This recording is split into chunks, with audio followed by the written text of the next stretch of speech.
Você acompanha Jornal da Rede Alesp. Voltamos aí com mais um bloco do Jornal da Rede Alesp, né?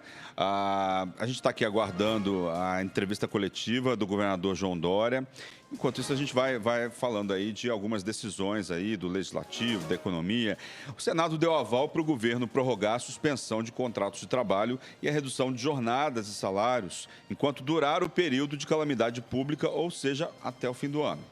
O período de adiamento, porém, dependerá de decisão do presidente Jair Bolsonaro.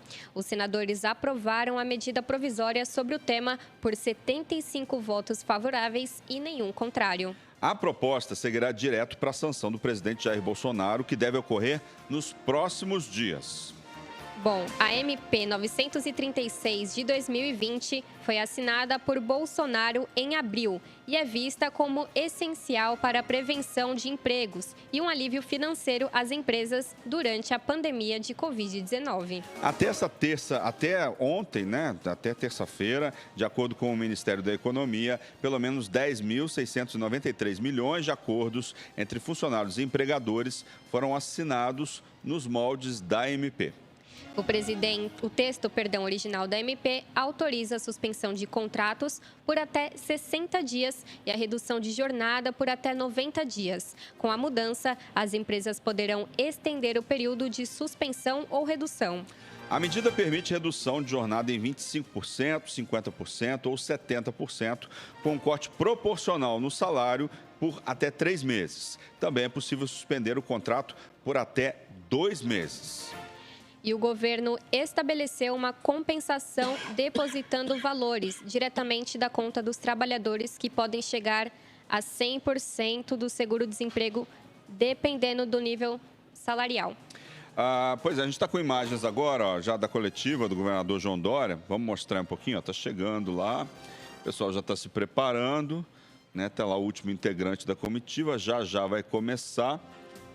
O governador João Dória está se preparando. Lembrando que hoje tem um anúncio na área de esporte, né? O secretário de Estado de Esporte falou que o governador João Dória hoje vai fazer um anúncio. Vamos prestar atenção nesse anúncio e ver aí as repercussões, né? O governador João Dória está começando a falar. Vamos acompanhar. Todos. Começando por agradecer os jornalistas que estão aqui no Palácio dos Bandeirantes.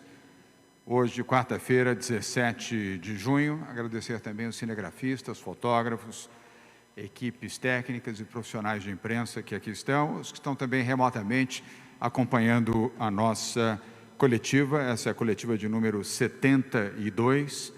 Participam da coletiva de hoje José Henrique Guerra, secretário da Saúde, General João Campos, secretário de Segurança Pública do Estado de São Paulo, Patrícia Ellen, secretária de Desenvolvimento Econômico, Ciência e Tecnologia, Marco Vignoli, secretário de Desenvolvimento Regional, Aildo Ferreira, secretário de Esportes e Lazer, Cláudia Pouto, procuradora-geral do Estado de São Paulo, procuradora-geral executiva, Coronel Camilo, secretário executivo da Secretaria de Segurança Pública do Estado de São Paulo, como convidado especial, Eliseu Soares Lopes, ouvidor da Polícia, Dr. Carlos Carvalho, coordenador do Centro de Contingência, o chamado Comitê de Saúde, e Dr. João Gabardo, coordenador executivo do Centro de Contingência do Covid-19, o Comitê de Saúde do Estado de São Paulo. Agradeço também à TV Cultura, que está em transmissão ao vivo para todo o Estado de São Paulo, e as demais emissoras de rádio e televisão, também os veículos de mídia impressa e digitais que estão aqui, neste momento, acompanhando a nossa coletiva. Duas breves mensagens antes das comunicações, antes dos informes. Ontem, eu estive em Jundiaí, onde estão sendo montados 600 mil kits de produtos de higiene e limpeza. O kit é a cesta de higiene e limpeza solidária, são 600 mil kits que estão em montagem. A distribuição desses kits já começou em todo o Estado de São Paulo para as famílias de baixa renda e as famílias em situação de pobreza e extrema pobreza. E o registro adicional que eu gostaria de fazer é de agradecimento ao Exército Brasileiro. Lá estavam 2 generais da região Sudeste, um coronel, e 100 soldados que estão contribuindo na montagem, numa força-tarefa, na montagem dessas 600 mil cestas, como já contribuíram também na montagem das cestas do alimento solidário. Não há como fazer isso de forma automática, não há automação para isso, é manual o trabalho. E um trabalho que engrandece a relação coletiva e a participação do Exército através da sua unidade do Sudeste, do qual já foi o comandante, o general João Campos, que está aqui ao meu lado. Quero agradecer a estes soldados que, com o seu trabalho, estão ajudando a montar essas cestas e, com essas cestas, estamos ajudando as pessoas que mais precisam aqui no estado de São Paulo. O segundo informe é um apelo ao presidente Jair Bolsonaro e ao ministro Paulo Guedes, para que avaliem a possibilidade de ampliar o crédito para micro, pequenas e médias empresas. Absolutamente fundamental que estas micro, pequenas e médias empresas possam ter um crédito ampliado nos mecanismos que o governo definir como possíveis para que possam atravessar esse momento de dificuldade econômica. Nós temos acompanhado aqui, através do secretário Henrique Meirelles, através da Patrícia Ellen, secretária de Desenvolvimento Econômico, e do dirigente do Banco Desenvolve São Paulo, Nelson de Souza, as aflições daqueles que comandam micro, pequenos e médios negócios no estado de São Paulo, e não deve ser diferente em outras regiões do país. Por isso, o apelo para que o presidente Bolsonaro se sensibilize, assim como o ministro Paulo Guedes, e possam ampliar o crédito destinado a estes segmentos, talvez utilizando o próprio BNDES como forma de atender essas demandas. Aqui em São Paulo, já destinamos 650 milhões pelo Banco do Povo e pelo Banco Desenvolve São Paulo para esse segmento, com juros reduzidos e prazo de carência ampliado. Feitas essas mensagens, vamos às comunicações de hoje. Futebol. Volta aos treinos para os times de futebol no estado de São Paulo.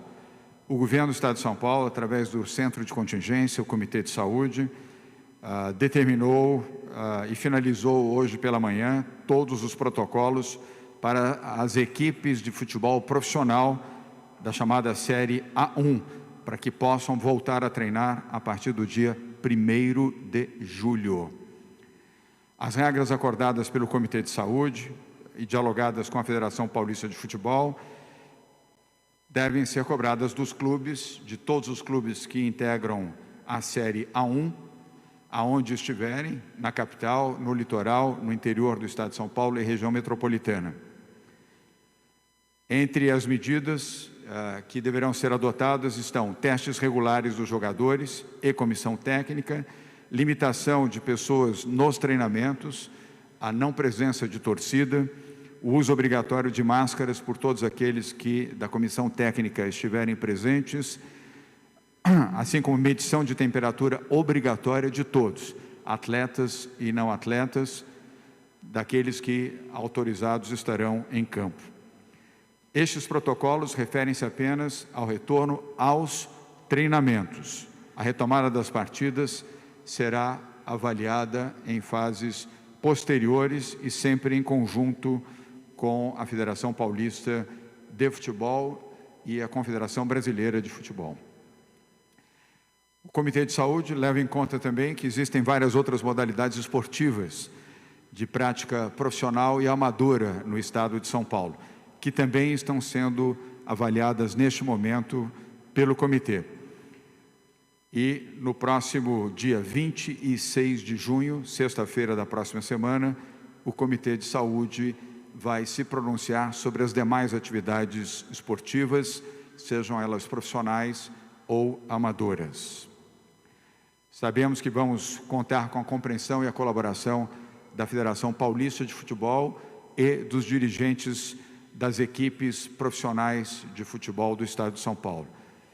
Tenho, como governador, a convicção de que nenhum dirigente esportivo em São Paulo deseja o mal e o risco aos seus atletas e aos seus profissionais técnicos, aqueles que atuam nas suas comissões técnicas. Segundo anúncio de hoje é o anúncio de classificação de fases do Plano São Paulo. Patrícia Ellen vai falar a esse respeito, mas quero dizer que passa a ser feita este anúncio de classificação sempre às sextas-feiras. Qual o objetivo? Garantir que as informações sejam ainda mais atualizadas e esta classificação do Plano São Paulo, sendo às sextas-feiras, consegue dados fechados toda a quinta-feira. Lembrando que fazemos isso todas as quartas-feiras. E a partir de agora, passaremos a fazer às sextas-feiras. São as revisões das fases e serão a cada 2 semanas. Mais detalhes serão informados na sequência pela secretária de Desenvolvimento Econômico, Patrícia Ellen. Feitas essas comunicações, nós vamos dar a sequência ouvindo a saúde e começando pelo coordenador do Comitê de Saúde, Dr. Carlos Carvalho. Carlos. Boa tarde a todos. Obrigado, governador. Eu queria só voltar a esse comentário que o governador fez a respeito das liberações. Desde o início, ou seja, há 2 semanas atrás, da implantação dessa fase do Plano São Paulo, o Comitê de Saúde do Centro de Contingências vem recebendo uma série de solicitações de diferentes áreas e serviços do nosso Estado, como eles deveriam se posicionar a partir de agora, à medida que consigamos tomar conta melhor dessa pandemia e que esse processo ele deve vir a passar nas próximas semanas ou meses. Então, são diferentes áreas com diferentes características. Então, recebendo essas solicitações, sempre levamos em conta um dos membros do nosso comitê, colocado como relator para ele estudar com mais profundidade como ocorreu a liberação dessa respectiva área em outras cidades de outros países que estão à nossa frente em termos de tempo, em termos de epidemia, que eles já passaram pela fase que nós estamos passando. Aí esse relator, ele leve em conta o Plano São Paulo, leve em conta as solicitações que estão sendo feitas pelas diferentes áreas. Então, ele traz para o centro de contingências as informações e é discutido baseado nessas informações e levamos ao governador o posicionamento da saúde em relação à solicitação que é feita por essas diferentes áreas. Então, a solicitação que veio primeiro, que veio mais bem formatada, foi a do futebol. Então, por isso que a resposta primeira foi a Federação Paulista de Futebol para os clubes profissionais da Série A1. Então, há necessidade desses clubes profissionais se adaptarem às solicitações que foram feitas pelos Comitê de Saúde do Centro de Contingência, que é a testagem de todos os profissionais envolvidos, os cuidados com a higiene dos locais onde esses treinos vão ser feitos. Para essa adaptação, então, ela ocorrendo, tendo uma noção do que está acontecendo com todos os profissionais envolvidos, é possível, então, o retorno aos treinamentos, que isso, então, ficou marcado para se iniciar em 1º de julho. No momento, áreas como salões de beleza, bares, restaurantes, outras atividades esportivas, clubes sociais, a área de feiras, de eventos, tudo isso está sendo estudado nesse momento por relatores dentro do Comitê de Saúde, e isso vai ser levado para o governador na próxima semana, para que então na sexta-feira as áreas onde isso já tiver sedimentado, onde isso já tiver consolidado, vão sendo apresentadas as normas que sugerimos que sejam respeitadas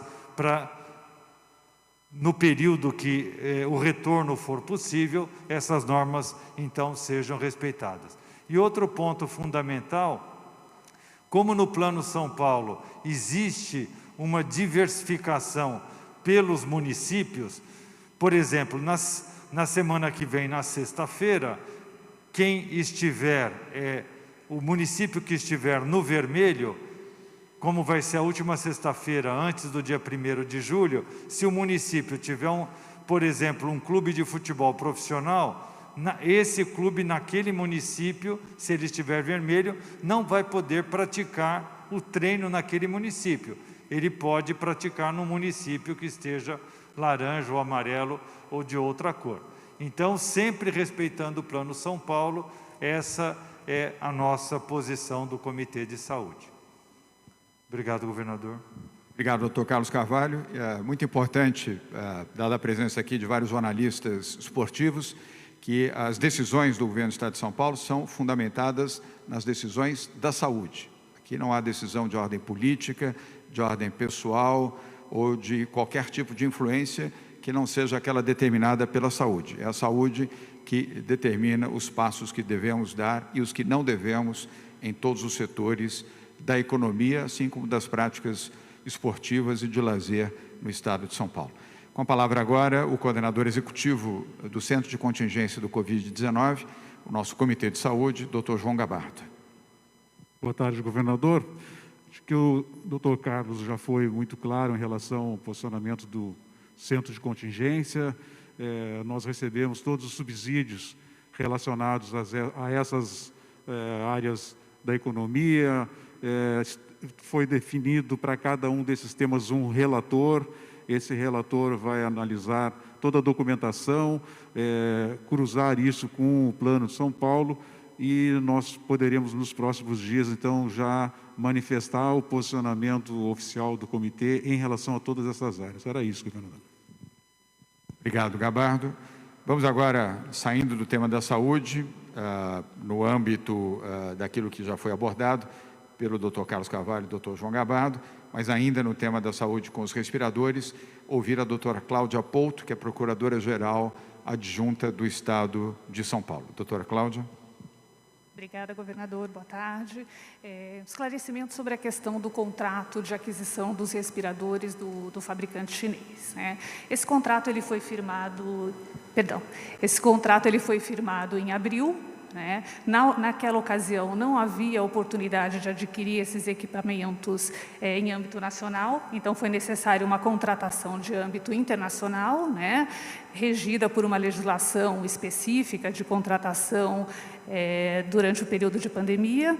Na oportunidade foi feita uma ampla pesquisa das empresas importadoras que se apresentaram aí com a disponibilidade de fornecimento desses equipamentos e se optou e a aferição da vantajosidade para a administração levou em conta tanto o valor quanto o cronograma de entrega, que era de fato e continua sendo um ponto crítico para a aquisição desses equipamentos, né? Essa empresa, uma importadora americana, a Hitchens, ofereceu esses equipamentos dentro de um cronograma de entrega de 21 dias, fracionado, e com um valor compatível de mercado e compatível com esse cronograma.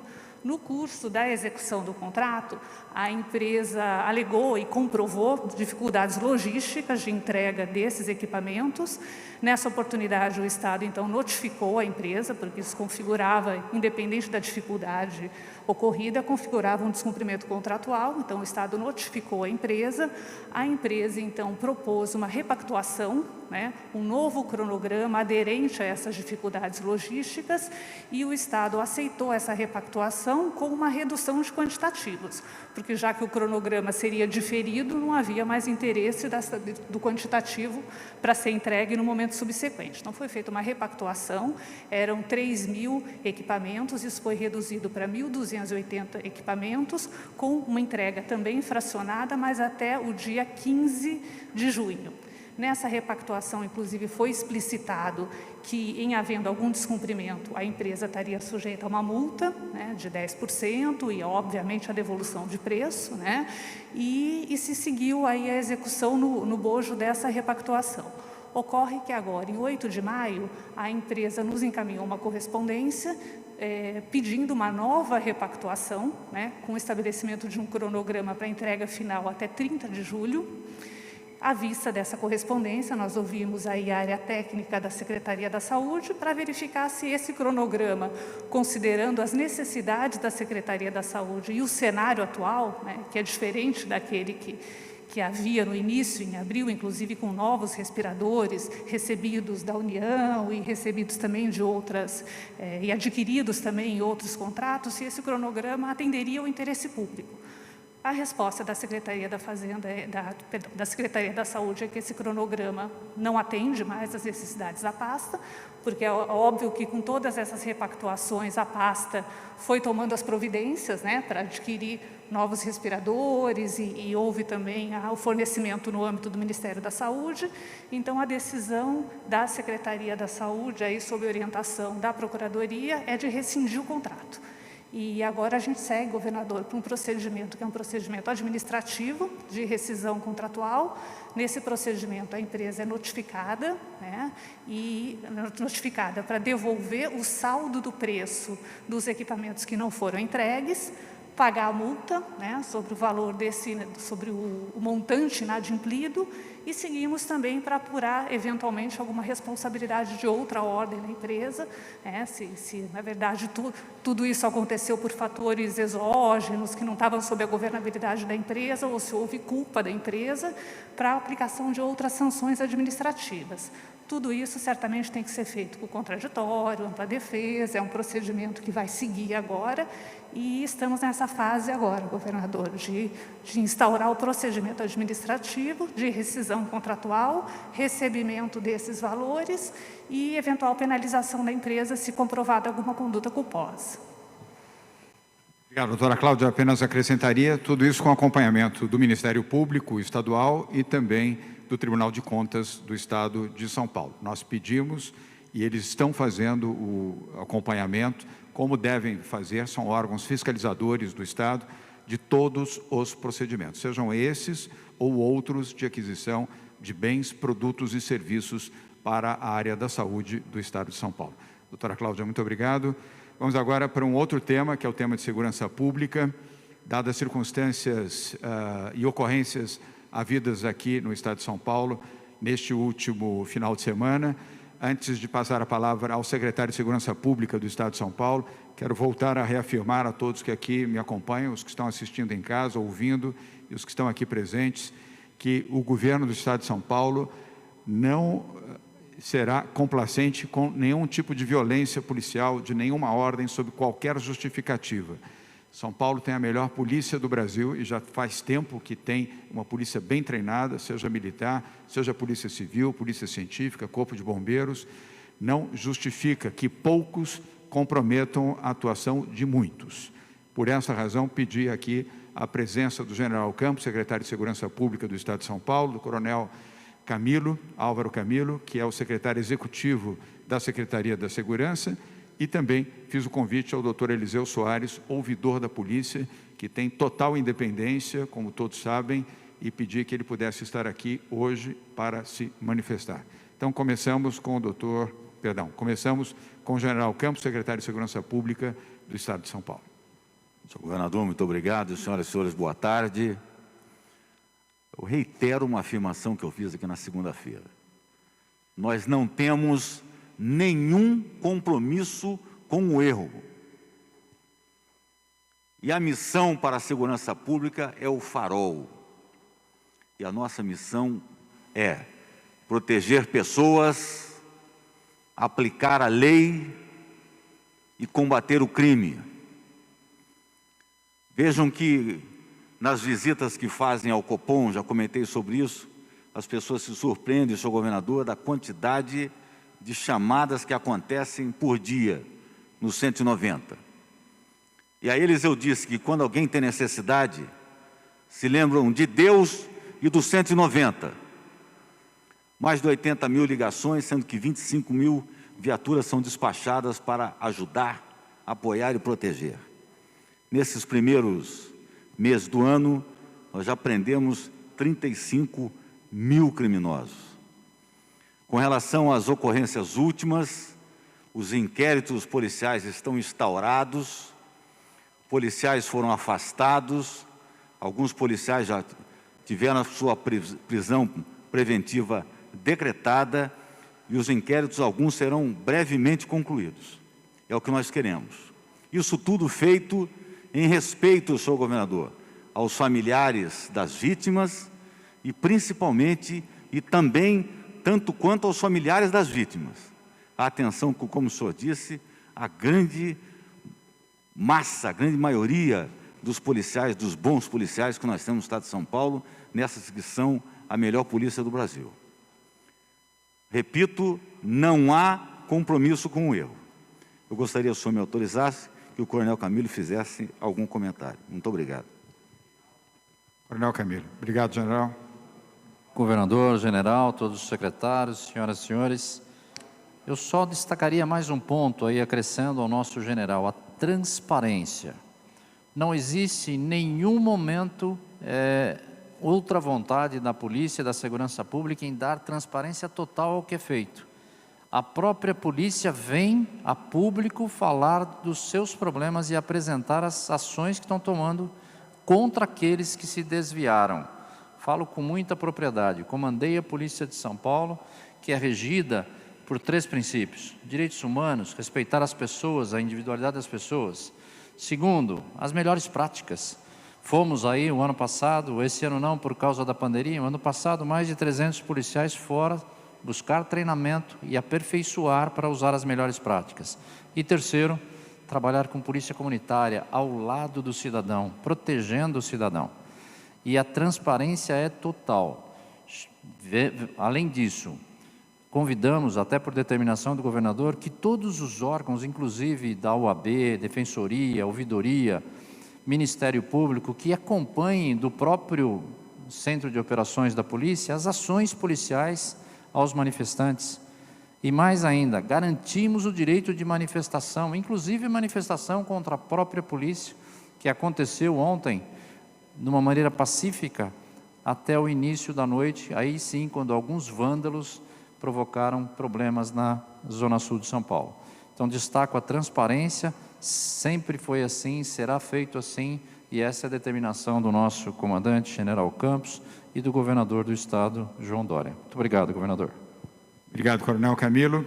Antes de passar a palavra ao doutor Eliseu Soares, que é o ouvidor da polícia, quero enfatizar a menção feita tanto pelo general Campos quanto pelo Coronel Camilo, transparência absoluta em todos os procedimentos, não apenas da Secretaria de Segurança Pública, Polícia Militar, Polícia Civil, Corpo de Bombeiros, Polícia Científica, como de todo o governo de São Paulo. Esse é um compromisso nosso, quando assumimos o governo no dia 2 de janeiro de 2019, é de dar transparência a todos os atos, todas as iniciativas do governo, em qualquer circunstância e sob qualquer apelo. Portanto, quero agradecer aqui o fato do ouvidor da polícia ter aceito o nosso convite para estar presente hoje aqui nesta coletiva, e passo a palavra ao doutor Eliseu Soares. Eliseu.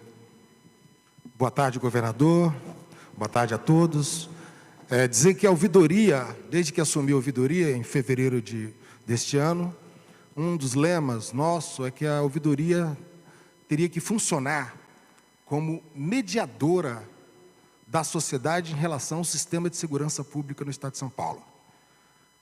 Nesse sentido, com o agravamento de parcelas de violência por parte de algumas pessoas que compõem o sistema de segurança pública, nós procuramos o secretário de Segurança, o próprio governador, para que nós possamos ter uma interlocução maior da sociedade com a Secretaria de Segurança Pública, e nós tivemos 2 ações importantes. A primeira, logo após as manifestações, reunimos com a OAB, Comissão de Direitos Humanos, Justiça e Paz, na sede da ouvidoria, para dialogarmos sobre a atividade da polícia nas manifestações.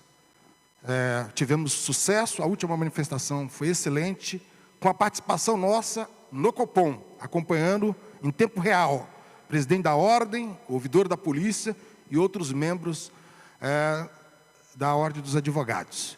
E a mesma coisa fizemos agora, sexta-feira próxima, iremos fazer uma reunião com o secretário de Segurança Pública e entidades de direitos humanos, entidades que tratam da temática da atividade policial, para exatamente dar um recado bem claro para a sociedade. Nós não podemos compactuar com desvio, não podemos compactuar com abuso, qualquer que seja. A legalidade tem que se prevalecer. O bom policial é o policial que respeita a lei, e respeitar a lei, respeitar o direito das pessoas. Muito obrigado, governador.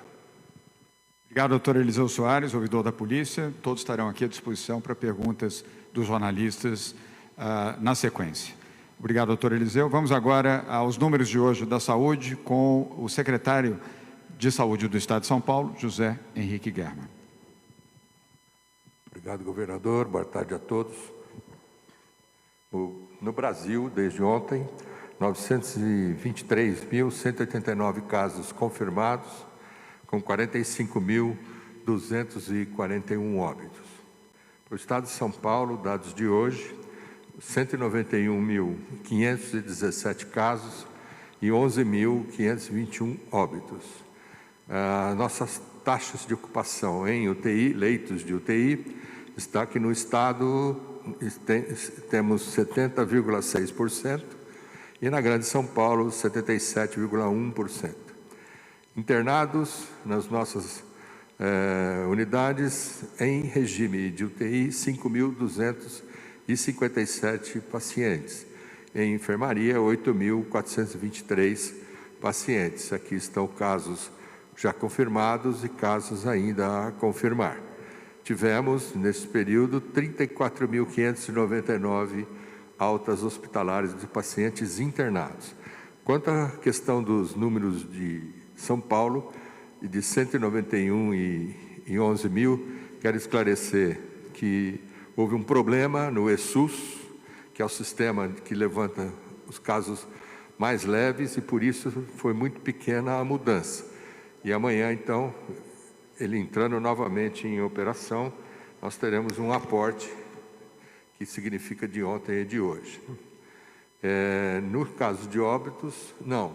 Ele vem por outro sistema e o número aqui está de acordo. E tivemos dentro daquilo que nós esperamos do ponto de vista dos números, e gostaria que a Patrícia Ellen, por favor, mostrasse o gráfico correspondente. Obrigado, José Henrique Germann, secretário da Saúde. A última intervenção, antes das perguntas, é exatamente da Patrícia Ellen, secretária de Desenvolvimento Econômico. Patrícia. Obrigada, governador.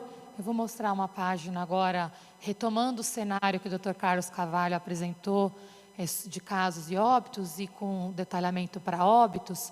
Essa é a nossa expectativa até o final do mês, de termos aqui um intervalo entre 15 mil e 18 mil óbitos acumulados. O número que nós temos hoje está dentro do cenário, no limite inferior. Toda a vida conta, e é muito difícil, né, sempre trazermos aqui os nossos números de óbitos, mas a boa notícia é que a nossa taxa de letalidade está caminhando para uma estabilização, porque o nosso número de óbitos está aqui no intervalo inferior das nossas projeções, que já foram revisadas para baixo, como o Dr. Carlos mencionou na última interação sobre esse tema. O cenário original tinha um número maior, foi revisado pelos especialistas, né, que a gente está acompanhando esse cenário desde o início de junho, ele foi revisado para baixo e a gente está no intervalo inferior, e exatamente por garantir atendimento a todos os habitantes, para que a gente consiga reduzir essa taxa da melhor forma possível. Então, é isso que nós temos aqui. O número de casos de hoje, como teve essa questão com o SUS, a gente traz novamente com relação à aderência ao cenário amanhã. mas nós temos um ponto aqui muito importante que está sendo destacado.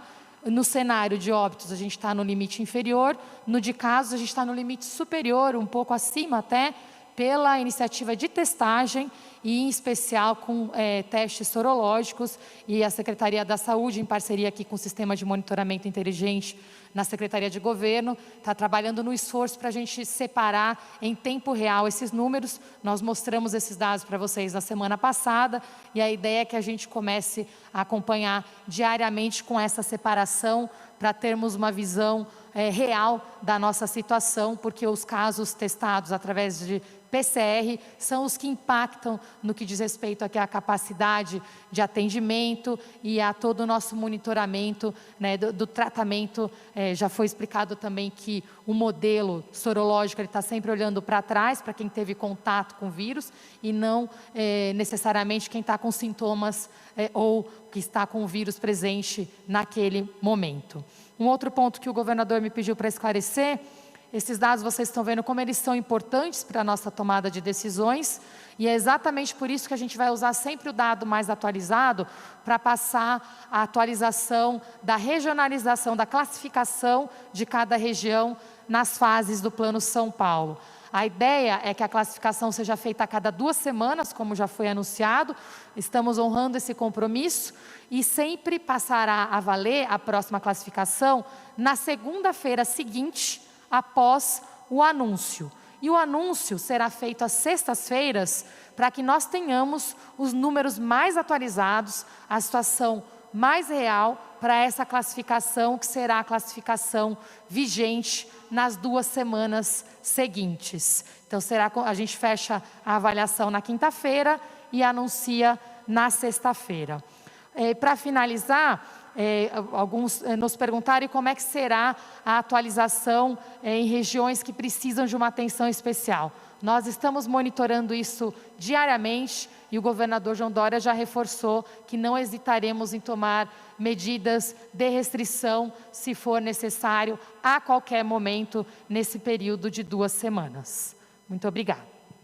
Obrigado, Patrícia Ellen. Agora sim, vamos iniciar as perguntas. São 13 horas e 20 minutos. Começando com a TV Globo, Globo News, jornalista Gabriel Prado. Gabriel, obrigado pela sua presença aqui. Boa tarde. Sua pergunta, por favor. Boa tarde, governador, e boa tarde a todos os presentes na coletiva. Minha pergunta é sobre os respiradores da China, pode ser respondido pelo governador ou pela doutora Cláudia. O governo do estado vai tentar adquirir novos respiradores com outra empresa ou não? Se a resposta for sim, qual é o prazo? Se a resposta for não, por que não? Obrigado. Obrigado, Gabriel. Nós vamos dividir a resposta com a doutora Cláudia e com o doutor Carlos Carvalho, que é o coordenador do nosso Comitê de Saúde. Há um tema de ordem administrativa e legal e outro de ordem técnica funcional. Então, a parte legal responde a doutora Cláudia Pouto, Procuradora-Geral Adjunta do Estado de São Paulo, e, na sequência, o doutor Carlos Carvalho, se necessário, com comentário do doutor Germa. Especificamente em relação a esse contrato que está sendo rescindido nesse momento, não haverá entregas adicionais, né? As entregas foram 483, se não me engano, respiradores entregues, então com a rescisão não haverá entregas adicionais e talvez aí o próprio Dr. German possa esclarecer em relação a outras aquisições, né? Houve uma recepção de respiradores do Ministério da Saúde e outros respiradores que foram adquiridos também, mas no bojo de outro contrato. Não se trata aí de respiradores no âmbito desse contrato administrativo. Antes de passar a palavra à saúde, a importância da pergunta do Gabriel, na segunda parte da pergunta, é que seria crítico se nós não tivéssemos substituído esta demanda que fizemos e que não foi atendida na plenitude por outros respiradores. Felizmente, nós conseguimos, ou seja, sem nenhum prejuízo à população e ao sistema de saúde pública do Estado de São Paulo. Por isso, a importância da pergunta e da resposta com o doutor Carlos Carvalho.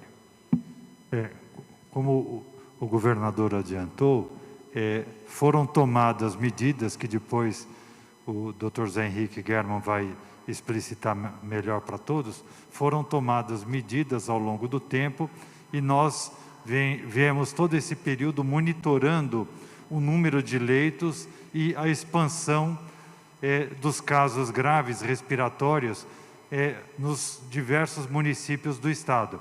E à medida que ocorreu a demanda, foram aumentados esses números de leitos com fornecimento de respiradores, com fornecimento de outros equipamentos que um leito de terapia intensiva necessita e com o treinamento das equipes que viriam a utilizar esses equipamentos, a administrar esses leitos.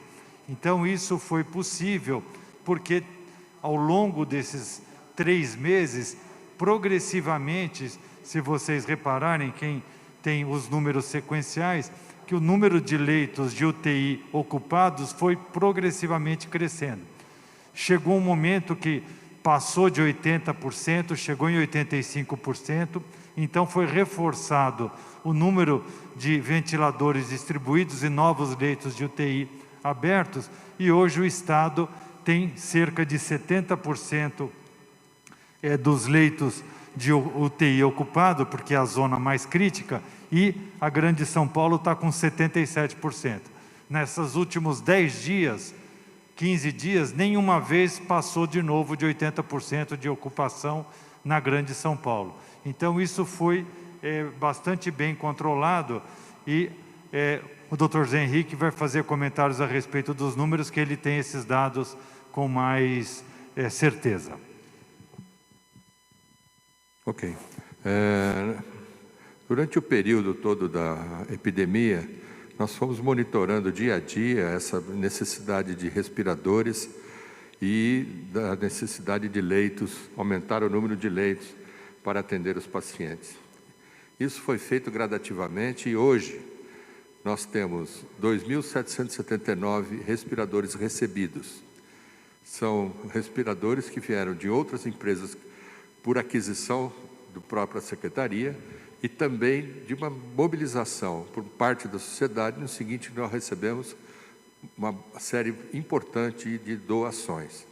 Então, com isso, nós chegamos a esse número de 2.779 e agora, para este final de semana, segundo a companhia aérea, teremos o recebimento de uma das nossas grandes doações, que vem do Itaú Unibanco, de 350 respiradores. Então, nesse sentido, mais as outras, nós vamos chegar a 3.241 respiradores, ou seja, nós vamos ultrapassar aquela meta que a gente tinha colocado no começo da epidemia, no cálculo da necessidade de leitos e respiradores. Obrigado, Dr. Zé Henrique Guerra, obrigado, Dr. Carlos Carvalho, obrigado, Gabriel Prado. Apenas para esclarecer também, por dever de justiça e de transparência, que nesse total de 2.779 respiradores, estão 600 respiradores que foram doados pelo Ministério da Saúde na gestão do atual ministro interino, Eduardo Pazuello. Vamos agora à segunda pergunta, é da Daniela Salerno, da TV Record. Daniela, boa tarde. Mais uma vez, muito obrigado pela sua presença. Sua pergunta, por favor. Boa tarde a todos. O Dr. Carlos Carvalho falou agora na abertura dessa coletiva que o comitê vem recebendo uma série de solicitações de diversos setores, mas que a solicitação mais bem formatada veio por parte do futebol. Eu queria entender como que estão as solicitações por parte de academias e também entender qual a diferença, ou se há diferença do ponto de vista de saúde, de um treino de futebol para uma atividade dentro de uma academia, mesmo que seja individual e com todas as regras de higiene e distanciamento. Imagino que seja um pleito bastante importante, inclusive por parte econômica, então gostaria de entender essa diferença e também se há possibilidade de reabertura de parques, uma vez que os parques continuam fechados, não tem previsão, e a atividade física faz também bem para a saúde com determinadas regras nesse momento. Obrigada. Daniela, obrigado. Eu vou tomar a liberdade de sugerir uma resposta compartilhada pelo Dr. Carlos Carvalho e pela Patrícia Ellen. Dr. Carlos? Bom, com relação ao que eu quis dizer da formatação da proposta, é que ocorreram algumas conversas anteriores, então a forma que foi apresentada e o protocolo de cuidado já estava mais bem delineado pelos profissionais do futebol, pelas equipes médicas que enviaram isso para a Federação Paulista de Futebol, e a forma como chegou para o Comitê de Saúde já tinha vários tópicos que estavam discutidos. como seria feito o treinamento em termos de área de distribuição em área, se teriam quantos atletas treinando ao mesmo tempo, quantos estariam treinando na academia, qual seria o cuidado de limpeza dos equipamentos que aquele atleta treinasse até chegar um outro atleta, o tempo, o distanciamento entre eles, todo esse regramento, o regramento de testes, não só no atleta, mas nos profissionais que trabalhassem com os atletas, a tentativa de disponibilizar equipamento suficiente, EPIs, para os profissionais que estivessem junto trabalhando com os atletas, quem precisaria usar máscara, quem não precisaria, isso tudo teve que ser muito bem detalhado, e das propostas que chegaram aqui estava melhor detalhada, ou seja, mais bem formatada dentro dos critérios da saúde, foi essa proposta dos clubes profissionais de futebol. As outras áreas que enviaram ainda com uma série de dúvidas que deixavam em dúvida para nós do Comitê de Saúde se as respectivas áreas que estavam solicitando estavam prontas para tomar as medidas necessárias, tanto de distanciamento quanto de proteção do profissional que trabalhar nessa região, quanto do indivíduo que for fazer esse treinamento, ou que for fazer essa academia e assim por diante. Nessa parte mais específica da área econômica e dessa distribuição, eu vou pedir então que a Patrícia complemente. Obrigada, doutor Carlos. Todos os setores têm trabalhado conosco nos últimos 3 meses, quase, em elaboração de protocolos muito detalhados. Todos estão trabalhando com profissionais da área técnica, setorial e de saúde também. E nós temos secretários envolvidos também, imersos, dedicados a diversos setores. O que teve de diferente nesse caso, que também foi uma inovação no processo, o Centro de Contingência atribuiu um relator que acompanhou em mais detalhes esse caso, pôde se aprofundar no estudo, até uma sugestão aqui que o secretário Vinícius Lumers tinha feito para a gente fazer um teste, né, e poder garantir que há alguém dedicado, se aprofundando, porque é um estudo de meses de cada setor, e a gente tem aqui muitos pleitos. Para dar devida atenção a cada pleito, o Centro de Contingência, ali, com esse trabalho voluntário, começa a ficar muito sobrecarregado. Então, o doutor Carlos aqui foi também o protagonista desse processo de fazer esse piloto, e para os outros pleitos nós estamos estruturando exatamente esse modelo de relatoria, que além dos líderes do setor e dos secretários envolvidos, nós vamos ter relatores do Centro de Contingência para cada um dos pleitos, para acompanhar em mais detalhe e poder trazer para o centro ter melhores condições de tomar a decisão. E no caso dos clubes, é uma questão de prontidão, quando o doutor Carlos coloca, né, a preparação do trabalho, é o momento, estava no momento da abertura desse setor, e a gente está estudando os outros, e reconhecendo um esforço muito grande que os setores estão fazendo, estão todos desenhando novos modelos de operação, né? Dada a nossa condição, como é que a gente reinventa a nossa forma de trabalhar, né, no comércio, em salões de beleza, em eventos, em academias, e eles estão apresentando esses protocolos também com esse novo modelo. Então, nós estamos muito otimistas aqui de começar a trabalhar recebendo esses novos modelos e com esse formato de relatoria no Centro de Contingência. Obrigado, Patrícia. E, Daniela, apenas para complementar, algo que nos chamou a atenção positivamente foi o trabalho de assistência médica de médicos especialistas da Federação Paulista de Futebol. Uma medida elogiável. Se outros setores de esporte, principalmente esporte profissional, puderem recorrer também a profissionais médicos para ajudarem nos seus protocolos, isso é contributivo. Então, é um fator que nós ressalvamos como positivo. Daniela, muito obrigado. Obrigado, Patrícia, Dr. Carlos Carvalho. Vamos agora ao SBT com o Fábio Diamante. Fazendo uma brincadeira com você, o Fábio Diamante chega aqui às 8 da manhã, pega a senha, porque não tem uma coletiva que ele não esteja aí fazendo perguntas. Fábio, brincadeiras à parte, boa tarde, obrigado pela tua presença. Obrigado, governador, boa tarde a todos. Governador, minha primeira pergunta é em relação às imagens que nós estamos vendo desde que o comércio, principalmente na capital paulista, ele voltou a funcionar. As ruas estão cheias, as pessoas estão se aglomerando no comércio, especialmente no centro de São Paulo. Os shoppings mais populares, eles não mantêm o distanciamento que é pregado pelo governo e também pela prefeitura. O transporte público segue funcionando cheio.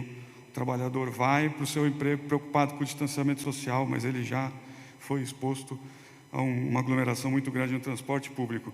Eu queria saber, o Dr. Gabardo sempre fala que os números de hoje não refletem o que acontece hoje. Eu queria saber qual é o grau de preocupação do governo em relação ao que está acontecendo nas ruas, com as imagens, se os senhores têm a mesma preocupação que nós temos todos os dias quando a gente está nas ruas. Uma segunda pergunta, se o senhor me permite, para o secretário da Segurança.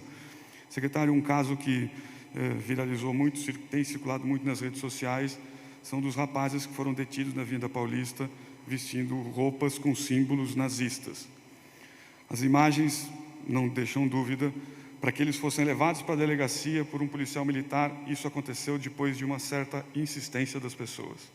Na delegacia de polícia, segundo a sua pasta, esses jovens foram liberados porque não eram símbolos nazistas e de uma banda de rock. Quem assistiu essas imagens entende que essa solução é quase um desafio à nossa inteligência. Eu queria saber o que houve. Muito obrigado. Fábio, obrigado pelas perguntas. Vamos começar pela primeira com o João Gabardo, coordenador executivo do nosso Comitê de Saúde. Fábio, claro que essa aglomeração nos preocupa e muito. As orientações têm sido dadas, têm sido muito claras, quem deve, quem pode, quem não deve sair. Agora, nós podemos trabalhar vendo qual é a repercussão através dos nossos indicadores. Então, nós trabalhamos com os nossos indicadores. Esses indicadores que vão apontar se essa exposição maior tem sido suficiente para aumentar a velocidade da transmissibilidade do vírus. E mais adiante é que nós vamos verificar se isso está tensionando o sistema de saúde. Nós olhamos com atenção todos os dias, todos os dados de todas as regiões do estado de São Paulo. Na sexta-feira, vamos apresentar os dados colhidos até o encerramento de hoje, quarta-feira. Amanhã os dados serão trabalhados e sexta-feira nós vamos apontar. Os indicadores servem exatamente para isso, para verificar se as medidas que estão sendo tomadas têm alguma repercussão na questão da transmissibilidade e logo adiante no que diz respeito à assistência. A atenção e a preocupação sua também é nossa preocupação. E as pessoas que não precisam, que não têm a sua atividade ainda retomada e que pode e deve aguardar em casa, essa recomendação continua presente, válida e com bastante insistência.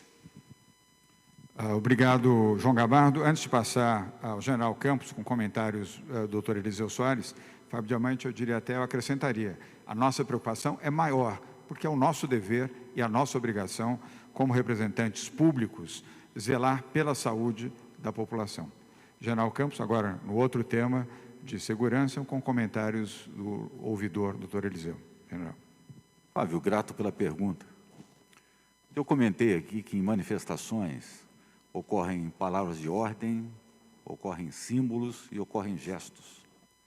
Talvez o mais difícil de se identificar no calor da manifestação são os símbolos. Alguns são novos. Outro dia comentou-se sobre um símbolo que, na verdade, ele é o núcleo de uma bandeira histórica de um país. Uma bandeira histórica. Esse mesmo símbolo está na bandeira do país, né? No caso que você colocou, desses uniformes, dessas roupas que foram colocadas, eles foram levados ao 78, há um inquérito instaurado e as roupas estão conosco. Então, entra agora no processo de análise para verificar qual é o contexto daquilo. Pode até ser de uma banda de rock. Doutor Eliseu? Só para completar, governador, nós pedimos, depois da manifestação do 78DP, nós solicitamos que fizesse novas diligências. Foi, inclusive, a pedido da ouvidoria essa solicitação. O delegado requeriu a apreensão das roupas Inclusive, nós sugerimos que fosse levado para o Instituto Criminalística e também consultado especialistas, né? Consulado da Alemanha, a Sociedade Israelita aqui do Estado de São Paulo. Então, foi um pedido nosso da ouvidoria e foi muito importante essa colocação, porque nós não podemos compactuar com crime, sobretudo crime de ódio. É inadmissível.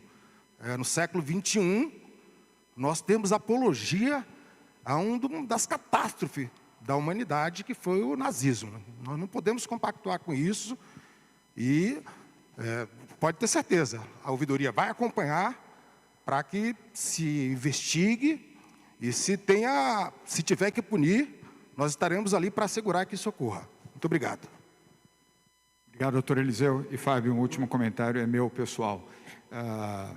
Absolutamente condenável e de profundo mau gosto que uma banda de rock queira utilizar uma suástica como símbolo, como elemento de qualquer natureza, de qualquer ordem. Eu, como cidadão, e um cidadão que combate qualquer tipo de discriminação e, principalmente, de apologia, como lembrou o doutor Eliseu, àquilo que vitimou 6 milhões de judeus, é algo condenável. Se o senhor só me permite, secretário, o senhor viu a imagem? Olha, eu vi a fotografia dos abrigos, uma imagem estilizada. Deixa o delegado fazer o trabalho dele. O delegado é soberano quando conduz o inquérito. Ok. Fábio, muito obrigado mais uma vez. Vamos agora para Eduarda Esteves, jornalista do IG. Eduarda, boa tarde. Obrigado por estar aqui conosco. Pode ajustar o microfone. Sua pergunta, por favor. Boa tarde a todos. Governador, em abril, São Paulo atingiu o patamar recorde de mortes em confronto com a polícia. Eu queria saber, em comparação com o ano passado, esse índice subiu cerca de 52%. Queria saber, governador e o pessoal da segurança, a que vocês atribuem essa alta nos números e também como vocês avaliam o trabalho da polícia durante esse período. Obrigada. Obrigado, Eduardo. Eu vou dividir a resposta com o general Campos, secretário de Segurança Pública, e com o coronel Camilo, secretário executivo da Secretaria de Segurança. Mas não vou deixar de responder a segunda parte. A avaliação do governo do Estado de São Paulo e minha, como governador, é de que temos uma grande polícia, uma polícia eficiente, uma polícia competente, a mais bem treinada e preparada do Brasil, o que não confere o direito a esta polícia, ainda que por poucos, de cometerem equívocos, de cometerem agressões ou de transgredirem. Aqueles que transgredirem a orientação do governo do Estado e minha como governador é muito clara, que sejam afastados, que sejam julgados e, se culpados forem, que sejam penalizados, inclusive com a expulsão da polícia. General Campos. Exatamente. Esses dados, eles constam no portal da Secretaria de Segurança Pública. Nós somos os maiores interessados, juntamente com toda a sociedade, de exatamente obtê-los e estudá-los. Tá? Então, nós estamos aqui com acréscimo de morte decorrente de intervenção policial, chama de MDIP, policiais em serviço, fora de serviço, policiais civis em serviço, fora de serviço. Isso serve para nós estudarmos. Já comentei na primeira coletiva que eu fiz aqui na gestão, que o ideal seria a MDIP 0. Mas, infelizmente, o crime continua. E nós estamos, fruto desses próprios trabalhos estatísticos, colocando os policiais nas manchas criminais. E eles vão, como eu digo, vão de encontro ao crime e ao encontro das soluções. Gostaríamos muito que não houvesse os confrontos, que enxergando que aqueles meliantes colocassem as suas armas no chão. Isso não ocorre. Então, nós trabalhamos com isso.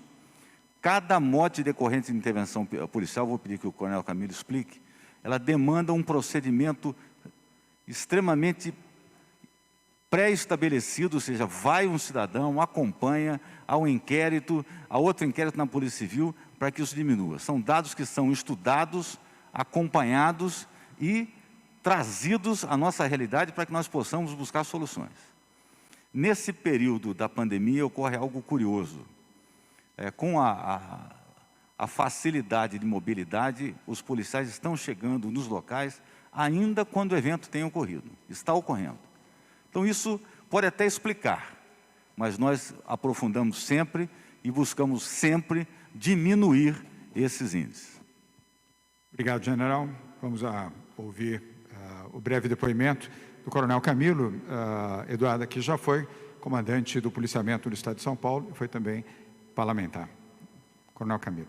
Governador, só faria uma diferença, até para não ficar na cabeça das pessoas, o que aconteceu em relação a policiais que se desviaram é uma coisa e a letalidade que está aumentando é contra o criminoso. Mesmo assim, é uma vida e a polícia, a secretaria faz todo um acompanhamento, até por uma resolução do secretário, de acompanhamento da corregedoria, ao Ministério Público. Então, faria só mais essa ressalva, né?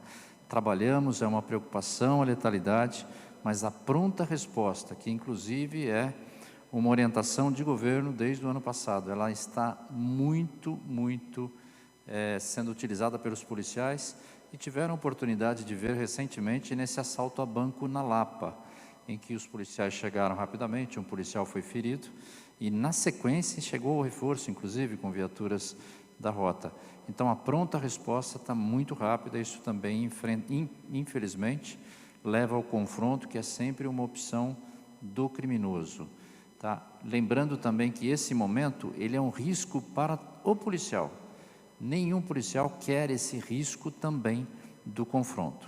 Muito obrigado, governador. Obrigado, coronel Camilo. Eliseu quer fazer um comentário? Só queria, governador, me permite, dizer o seguinte, que esses números precisam ser analisados caso a caso, né? Nós mesmos, na ouvidoria, estamos estudando até para aprofundar e saber qual é a natureza desses episódios, para não sermos injustos. Portanto, a fala do general é muito importante nesse sentido. Nós estamos dialogando com a sociedade. Sexta-feira, nós vamos fazer uma reunião com o secretário de Segurança Pública, comando da Polícia Militar, com entidades que atuam nessa esfera para ouvi-los, né, e apontar caminhos. Porque o que nós precisamos, para além de diagnosticar, para além dos números, é construir uma cultura de paz no nosso Estado, sobretudo no momento que nós estamos vivendo. Então, por isso que é importante estudar, diagnosticar, para apontar caminhos que vão em direção à construção de uma cultura de paz na sociedade do Estado de São Paulo. É isso. Obrigado, doutor Eliseu. Eduarda, mais uma vez, muito obrigado. Vamos agora à TV Globo, Marco Aurélio de Souza. Marco Aurélio, prazer em revê-lo. Boa tarde. Sua pergunta, por favor. Boa tarde, governador. Boa tarde para todo mundo que está aqui nessa coletiva. Peço permissão para voltar para a coisa do esporte. O torcedor, governador, óbvio que ao saber que no dia 1º de julho, né, os times de São Paulo vão poder retomar os treinos, ele já fica automaticamente pensando, mas e o Paulistão volta quando? Até porque, por incrível que pareça, pasmem, o Campeonato Carioca vai voltar amanhã. Se os treinos voltassem hoje, tem time em São Paulo que não poderia treinar porque está na fase vermelha. Primeiro, os times eles vão poder mudar de cidade, vocês chegaram a tocar nesse assunto na reunião, para conseguir treinar junto com os outros, né, para ficar com a mesma equiparação. E segundo, se existe uma previsão, mesmo que seja cedo ainda, para uma possível retomada do Campeonato Paulista. Muito obrigado. Obrigado, Marco Aurélio. De esporte, você é um dos que mais entende. Eu, como acompanho o esporte, sou seu admirador também. Evidentemente, a pergunta será respondida pelo Dr. Carlos Carvalho, se necessário com comentários do Dr. João Gabardo. Quero só fazer um comentário pessoal, como alguém que gosta de futebol, que pratica o futebol e que é torcedor do Santos Futebol Clube e que vai aos jogos também, não a todos, mas a vários jogos. Em relação ao Campeonato Carioca, eu fiquei surpreso por verificar que 2 times profissionais não vão atender a recomendação e não vão jogar, e entraram, inclusive, com medida judicial nesse sentido, respeitando a saúde dos seus profissionais, sejam jogadores, sejam técnicos, ou seja, equipe técnica de apoio. E eu quero cumprimentar esses clubes que tiveram uma atitude de grandeza na proteção da saúde, em primeiro lugar. E agora, sobre o Campeonato Paulista e treinos e, eventualmente, mudança de cidade, como você indagou, eu passo ao Dr. Carlos Carvalho. Com relação aos treinamentos, então, eles são fundamentais para o preparo do atleta, para ele poder voltar a exercer o esporte em alto nível, o esporte em alto rendimento. Então, você vai precisar de um período de pelo menos aí 4 semanas para fazer o preparo físico desses atletas. Então, se formos começar agora, iniciando os treinos em 1º de julho, só para agosto pode-se começar a discutir a volta dos jogos.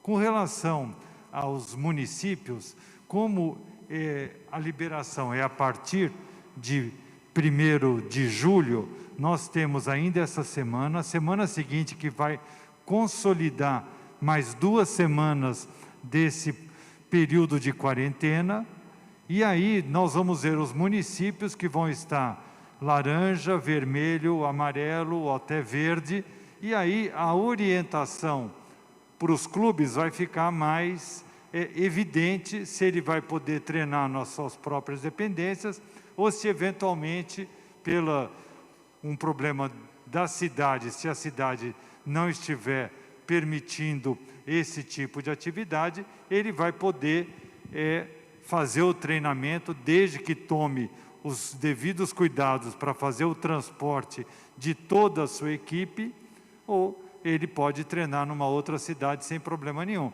Pode ficar num hotel, pode ficar tomando os cuidados. A nossa preocupação é com a saúde dos atletas, com a saúde de todos os profissionais e de todas as pessoas que trabalham nessa área específica. Obrigado, Dr. Carlos Carvalho. Marco Aurélio de Souza, muito obrigado pela sua presença, a sua pergunta também. Vamos agora para a TV Band, jornalista Yara Fantoni. Yara, muito obrigado pela sua presença. Boa tarde. Sua pergunta, por favor. Boa tarde a todos. A gente está ao vivo no programa Os Donos da Bola, também debatendo essa situação do futebol. E esse protocolo que foi aceito na íntegra, tudo que foi proposto e entregue, né, ao Bruno Covas na última quinta-feira. Teve alguma adequação a ser feita? Existe alguma adequação ainda específica a ser feita, sem ser esse do município, essa questão do município, de analisar as cores? Por isso essa data do dia 1º de julho também? Ok. Yara, obrigado pela pergunta, apesar da velocidade com que você a fez, mas eu passo ao Dr. Carlos Carvalho para responder, e se tiver necessidade, com comentário de algum outro colega aqui. Obrigado, Yara. Não, veja, inicialmente, como o governador comentou, vários clubes têm seu departamento médico, e esse departamento médico, esses médicos vieram ao longo do tempo conversando com membros do Comitê de Saúde do Centro de Contingências, e eles vieram preparando esses protocolos de segurança para nos apresentar. Por isso, quando chegou esse protocolo, ele já estava mais adequado, já estava mais bem formatado para um aceite. Na discussão do relator com todo o Centro de Contingências, foram feitos novos ajustes, foram apresentados, e com esses ajustes, esse protocolo que apresentamos hoje aqui, está sendo levado à Federação Paulista de Futebol, que vai passar aos clubes. E eles vão ter esse período de pelo menos aí 2 semanas a mais, para poder realizar esses ajustes, que são ajustes de segurança, e para poder realizar os testes em todo o pessoal envolvido, para nós sabermos a real condição dessas pessoas para participarem dessa volta aos treinos e, eventualmente, saber se alguém tem algum processo inflamatório, infeccioso, que aí vai tomar as devidas proteções de isolamento e, durante os treinos, toda a medida de segurança já está definida nesse protocolo. Obrigado, Dr. Carlos Carvalho. Yara Fantoni, muito obrigado pela sua pergunta e pela sua presença também aqui hoje. Vamos à penúltima pergunta da coletiva. Ela é virtual, do jornalista Luiz Felipe Leite, da Rádio Brasil Campinas. Luiz Felipe, obrigado pela paciência. Você já está em tela. Sua pergunta, por favor. Boa tarde, governador. Boa tarde a todos. Minha pergunta é a seguinte. A Prefeitura de Campinas divulgou ontem dados recordes de novos casos confirmados de mortes por Covid-19 e também de ocupação de leitos de UTI. Considerando que a reabertura dos setores permitidos na etapa laranja começou aqui na segunda-feira da semana passada, como o governo do estado avalia a evolução da pandemia aqui e é possível antecipar a reclassificação da região de Campinas, prevista para ser feita na semana que vem, se a situação piorar mais ou de outras regiões? E também gostaria que a secretária Patrícia Ellen, se possível, detalhasse sobre a mudança da data de anúncio da reclassificação. Ela, em vez da quarta-feira da semana que vem, vai ser feita na sexta-feira da semana que vem. É isso? Muito obrigado. Obrigado, Luiz Felipe. Vamos às respostas, começando pelo Dr. Carlos Carvalho, passando pela Patrícia Ellen e o Marco Vignoli. Vamos tentar fazer isso de forma rápida e objetiva. Dr. Carlos Carvalho. Bom, com relação a esse problema específico da região de Campinas, ele está sendo avaliado e diariamente nós temos os dados e temos acompanhado. Então, acredito que depois a Patrícia ou o Vignoli tenham, o secretário Vignoli tenham os números, eles podem comentar com mais detalhes isso, mas na Secretaria da Saúde, o secretário José Henrique Germann, ontem teve uma reunião com os colegas da Unicamp, com os colegas de Campinas, e planos estão sendo determinados para apoio à cidade sem problema nenhum. O secretário José Henrique quer fazer um comentário adicional? Ok. Germann, por favor. Obrigado, governador. Nós temos conversado sempre com os secretários de saúde dessas cidades e todos aqueles que exigem algum tipo de problema. Conversando com o Dr. Carmino, que é o secretário municipal de saúde de Campinas, ontem e hoje, eles têm um plano de aumento de 100 leitos até o final da semana, que são leitos municipais, e além disso estaremos aumentando também o número de leitos na AME, que é estadual, que é um ambulatório, que foi transformado aí num hospital, vamos dizer, de campanha. Como também o HC, nós estamos dando todo o apoio. Então, nós estamos sempre nesse sentido, apoiando as cidades. Agora, nós trabalhamos em rede, nós temos 17 regionais no estado de São Paulo. Todas as regionais estão com leitos suficientes para o atendimento da população. Lógico que em algum ou outro evento pode ultrapassar algum nível de ocupação dos leitos. Então, nesse sentido é que a gente atua e nesse sentido que a rede funciona. Obrigado, secretário Henrique Germann. Obrigado, doutor Carlos Carvalho. Vamos agora à complementação com Patrícia Ellen e o Marco Vignoli. Então, Bruno, quando a gente anunciava na quarta, o resultado era fechado na terça-feira, para uma classificação que só seria vigente na segunda-feira seguinte. Então, quase 6 dias aí entre o fechamento e o início, e os prefeitos nos passaram essa sugestão de melhoria para trabalhar com dados mais atualizados. E também para fixar, né, porque houve uma dúvida se era a cada 2 semanas ou a cada 15 dias. Então, para evitar qualquer tipo de confusão, respeitando o compromisso e o que está no decreto, vai ser a cada 2 semanas, sempre valendo a classificação a partir de segunda-feira e o anúncio na sexta-feira, com os dados atualizados até quinta-feira, para que tenhamos aí a informação mais atualizada possível para iniciarmos a classificação que será vigente por 2 semanas. Fazendo uma análise da região de Campinas, Bruno, a gente verifica que ao longo das últimas semanas a evolução da pandemia não teve uma aceleração. Ela vem crescendo de forma constante, né? Uma leve aceleração, mantendo nos parâmetros aqui do Plano São Paulo, não haveria dentro disso uma regressão. Mas o que vem sendo pressionado é justamente a capacidade hospitalar, né? Esse crescimento constante se dá com uma ocupação de 70,6% hoje. Ontem era 73%, na semana passada 65%, e isso vem crescendo ao longo desse período. O que o governo do estado fez? O secretário José Henrique Germann colocou de forma muito clara: nós vamos atingir na segunda-feira a meta de respiradores aqui no estado de São Paulo, e vamos superar essa meta. Então, de forma muito objetiva, na região de Campinas, se não houvesse uma grande intervenção do Estado, que colocou mais de 100 respiradores ao longo das últimas semanas, levou de 551 leitos para 700 leitos de UTI, junto com gestores municipais nesse momento, que vai atingir mais de 1.000 leitos na região, dobrando o número de leitos na capacidade hospitalar da região de Campinas, já teríamos colapsado. Essa vai ser uma construção que nós vamos avançar ainda mais ao longo dessas semanas. O Dr. José Henrique German colocou aqui a questão do AME, do Mário Gatti, de outros equipamentos de saúde no município de Campinas e em toda a região.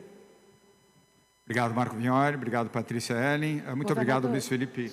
Só um ponto, desculpa, que eu não queria dar mal entendido. O que eu mencionei dos 15 dias, Bruna, é que segunda foi dia 15, e houve uma dúvida se seria por quinzena ou a cada 2 semanas. É a cada 2 semanas, como está no decreto, valendo sempre a classificação a partir de segunda-feira. E o anúncio é às sextas. Então, só quis esclarecer porque talvez possa ter gerado mal entendido e atendendo a pedidos com a informação mais atualizada possível. Obrigado, Patrícia. Luiz Felipe Leite, muito obrigado. Continue aqui conosco. Vamos agora à última pergunta, que é da jornalista Maria Manso, da TV Cultura. Maria também chegou cedinho hoje, junto com o Fábio Diamante, pegou a senha e faz a pergunta. Maria. Boa tarde a todos. Desculpa, mas eu tenho 2 engatilhadas. Com relação à volta dos treinos, como a gente falou muito pouco dos protocolos em si, eu queria só saber dos testes, com que frequência eles vão ter que ser feitos nos atletas e nas equipes, e se esses testes também vão ser feitos nas famílias dos atletas. Aí, com uma preocupação, claro, para que caso aconteça um caso lá dentro, uma contaminação, isso não se espalhe para a população. E para a equipe de segurança pública, a Polícia Civil acabou de divulgar agora há pouco que teria identificado um sargento, não vou dizer o nome dele aqui, mas ele é do Batalhão de Ações Especiais de São Bernardo do Campo. Ele e um outro policial teriam sido identificados nas imagens como os sequestradores e executores do garoto Guilherme Silva Guedes, de 15 anos, aquele caso que tem provocado protestos em Americanópolis. O sargento, ele estaria à paisana, sem a farda, mas armado, porque ele é proprietário de uma empresa de segurança que estaria prestando segurança ali naquele local, no momento do suposto crime. Eu queria que vocês comentassem esse caso, por favor. Obrigado, Maria. Vamos então primeiro ao tema do futebol, com o Dr. Carlos Carvalho, e depois o tema da segurança pública, com o Coronel Camilo. Carlos. Com relação à frequência da testagem, vai ser feita uma testagem, a orientação foi, a sugestão nossa foi, uma testagem no tempo zero de todo mundo, e com essa testagem vai ser feito o PCR, que é a pesquisa se existe um vírus no organismo do indivíduo, e a testagem da sorologia, para saber quem dessas pessoas já teve contato com o vírus e já tem uma proteção.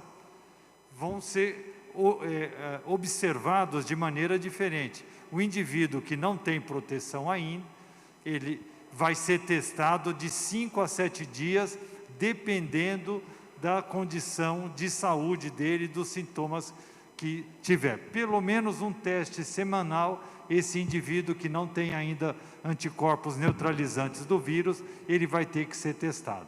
Bom, detectado um indivíduo com PCR positivo, ele é isolado, assim como todos os seus contactantes. Eles vão ser avaliados, eles vão fazer um novo teste em 3 dias para saber se eles adquiriram o vírus ou não. Então, tem todo um protocolo de sequência que está sendo utilizado, não só para o futebol, como é o protocolo que é orientado pela Secretaria da Saúde para ser feito com os profissionais de saúde que eventualmente se expõem ao vírus e assim por diante. Então, é um teste no tempo zero e depois ele é acompanhado, resumindo, por um teste semanal. E o isolamento, caso venha positivo. Queria só pedir ao Dr. Carlos para a complementação em relação à família dos atletas, se há no protocolo essa previsão. Vindo positivo, os familiares vão ser isolados dessa pessoa e vão ser testados também. Eles têm que ser acompanhados. Você monta e você tenta restringir aquele núcleo para que não tenha um espalhamento do vírus a partir daquela família, daquele grupo. Obrigado, doutor Carlos. Agora vamos à segurança pública com o general Campos ou o nosso coronel Camilo. General. Grato, Maria. Aquilo que consta a você, como também me consta, é que há um suspeito identificado. Ou seja, o inquérito não foi concluído. O encarregado do inquérito na Polícia Civil, o encarregado dos IPMs na Polícia Militar são soberanos. Mas eu imagino que ainda tem alguns passos a serem dados. Representação, mandado de busca e apreensão, direito do contraditório e ampla defesa, ou seja, vamos dar tempo a que esse inquérito seja concluído. E esperamos que seja rápido. Agora, com relação, se isso confirmado, criminoso cometeu crime, criminoso Se tem uma empresa em nome dele para qualquer dos serviços, também é irregular. Vamos deixar o inquérito concluir isso daí. Eles vão fundo nesse aspecto. Obrigado, general Campos. Algum comentário? Ok. Maria Manso, muito obrigado pelas perguntas. São 14 horas e 3 minutos. Hoje avançamos um pouco mais no tempo. Queria agradecer mais uma vez a presença e a participação de todos. Amanhã teremos a coletiva, sempre às 12 horas e 45, pontualmente.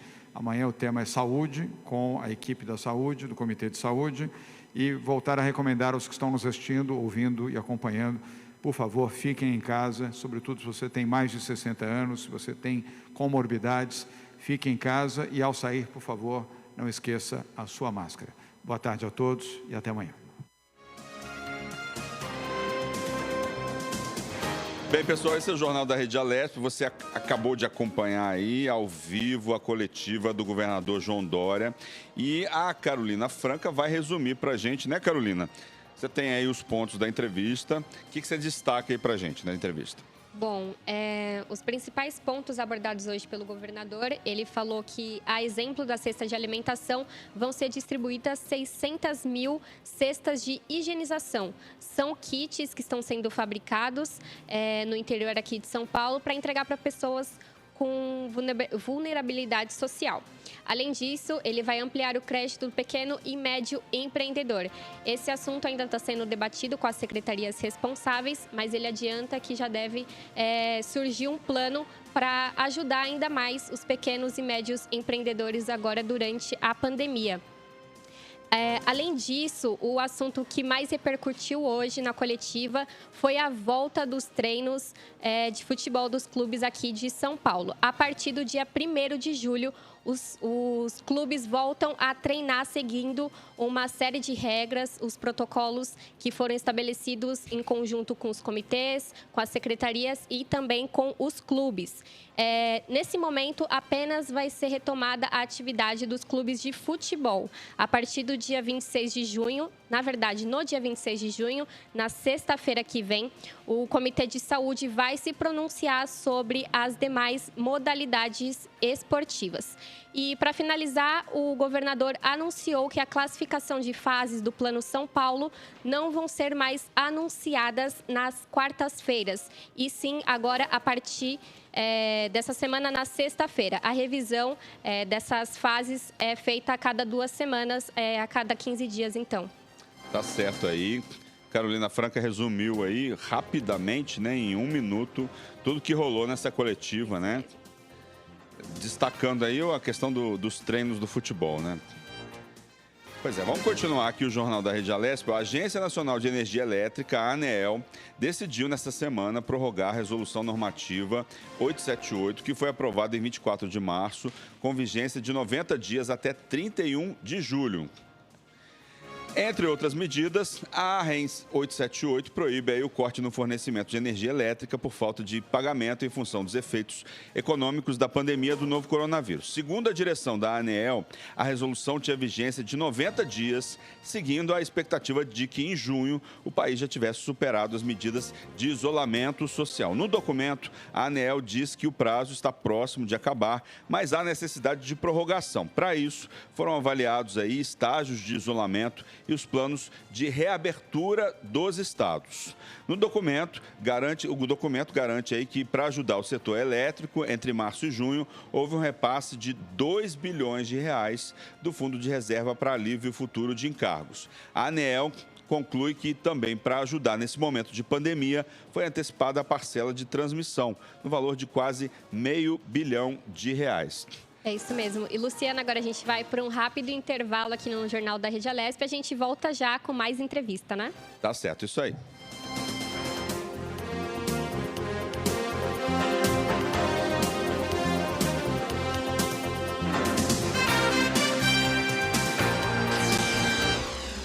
Você acompanha Jornal da Rede Alesp.